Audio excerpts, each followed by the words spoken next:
क्या आप जानते हैं भगवान श्री राम और श्री कृष्ण दोनों के वंशज अधर्म के पक्ष में खड़े हुए थे? कैसे? आइए सुनिए एक अनसुनी कथा। महाभारत के द्रोण पर्व में अभिमन्यु ने जिस युद्ध में वीर गति पाई, उसी युद्ध में श्री राम की 32वीं पीढ़ी के उत्तराधिकारी राजा बृहदर्थ दुर्योधन की ओर से लड़ रहे थे। धर्मपुत्र और राम का वंशज अधर्म की सेना में, और अभिमन्यु के हाथ मृत्यु को प्राप्त हुआ।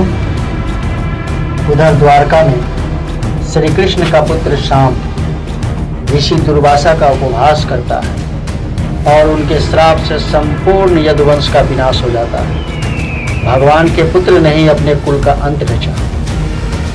ये दोनों कथाएं सिखाती है कि धर्म, सत्य और प्रकाश वंश से नहीं, विवेक और कर्म से जन्म लेते हैं। दीपक की लौ तभी चमकती है जब वह खुद को जलाने की हिम्मत रखे। यह है धर्म का सत्य, जिसे विरासत नहीं, जागृति कहा जाता है। अयोध्या के राजा और श्री राम की 32वीं पीढ़ी के उत्तराधिकारी बृहदर्थ, जो दुर्योधन की ओर से महाभारत युद्ध में शामिल होते हैं, उससे पहले कर्ण द्वारा की गई दिग्विजय के दौरान इक्ष्वाकु वंश का यह राजा पराजित होता है और फिर से राजा बनाया जाता है।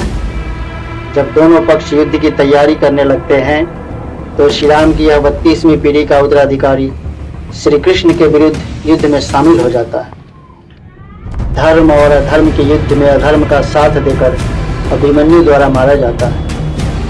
अतः यह कदापि आवश्यक नहीं कि श्री राम की विरासत में केवल धर्म के पक्षधर ही जन्म ले, क्योंकि धर्म प्रकटीकरण की एक प्रक्रिया है और व्यक्ति को अपने व्यक्तिगत धर्म को स्वयं ही प्रकट करना होता है।